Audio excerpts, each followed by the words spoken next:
Hello guys, welcome back to our channel Rimpi digital creator. আমি রিম্পি আছি তোমাদের সাথে। চলে এসেছি নতুন আবার একটা ব্লগ নিয়ে। আজকে হচ্ছে সানডে। আমি মেয়ে আর আমার বর চলে যাচ্ছি নিউ দীঘা ঘুরতে চন্দননগরে। তো জানোই প্রত্যেক রবিবার করেই আমরা কোথাও না কোথাও যাই। তো সেই মতন আজকেও রবিবার, তো বিকালবেলা খাওয়া দাওয়া করে বেরিয়ে পড়েছি নিউ দীঘার উদ্দেশ্যে। তো চলো আমাদের সাথে ব্লগটায় থাকো, ব্লগটা দেখতে থাকো।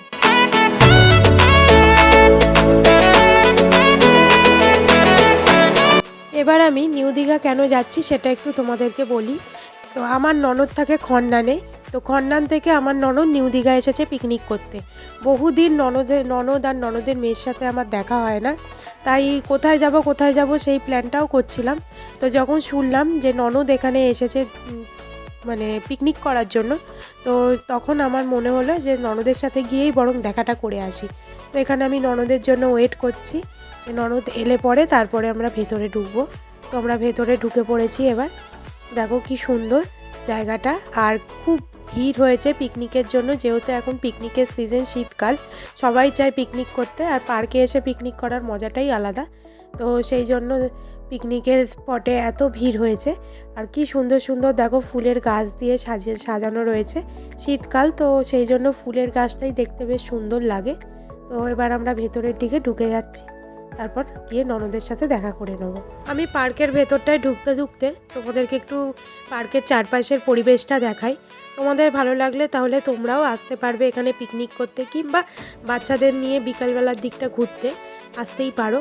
তো এখানে অনেক রকমের কিন্তু বাচ্চাদের চড়ার জিনিসপত্র রয়েছে, বোটিং রয়েছে, দোলনা রয়েছে, যেগুলোতে বাচ্চারা চড়তেও খুব মজা পাবে, আর বড়দেরও কিন্তু চড়ার সুযোগ সুবিধা আছে। তো তোমরা একটুখানি দেখো, দেখলে আশা করি ভালো লাগবে। তো ভালো লাগলে তোমরাও কিন্তু বারবার আসতে চাইবে।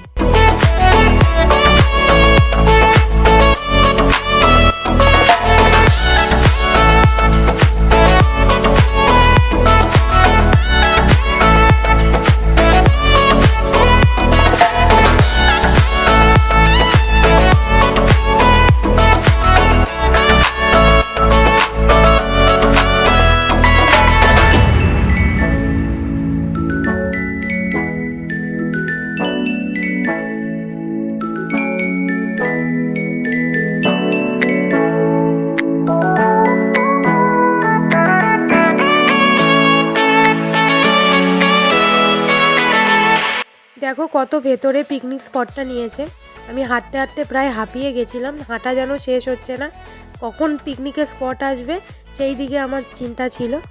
তো ফাইনালি আমি এসে পড়েছি পিকনিকের এখানে। কত ভিড় হয়েছে শুধু দেখো। এই এসে পড়লাম অ্যাট লাস্ট ননদের কাছে। এটা হলো আমার ননদ, আর ওই যে পুচকেটাকে দেখতে পাচ্ছ সেটা হলো আমার ননদের মেয়ে।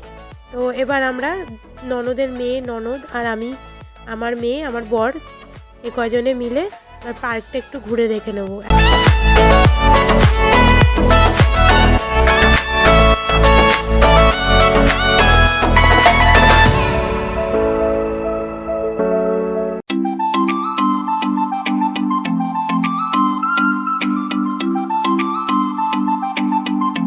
এবার আমরা বাচ্চাদের আবদার মেটানোর জন্য আমরা বড়রাও উঠে পড়লাম রোলিং টয় ট্রেনে।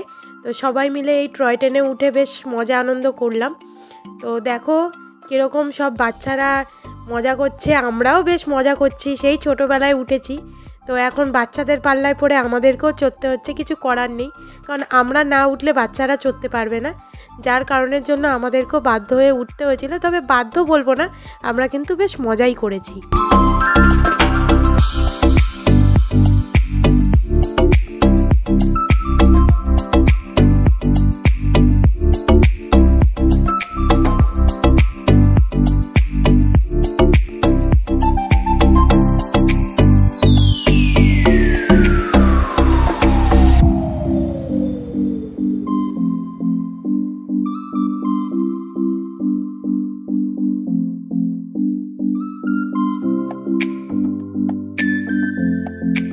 অনেক মজা আনন্দ করার পর এবার কিন্তু আমরা বাড়ি ফেরার পথে, প্রায় সন্ধে হয়ে গেছিলো। জানো শীতকাল মানেই 5টা বাজলে সন্ধে হয়ে যায়।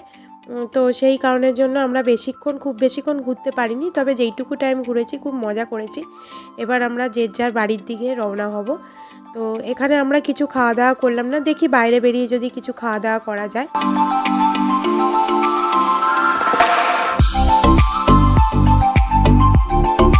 পার্ক থেকে বেরিয়ে আমরা ডাইরেক্ট চলে এলাম বেগমপুরে, মানে যেখানে আমি থাকি। তো সেখানে এসেই আমরা চাউমিনটা খেয়ে নিলাম।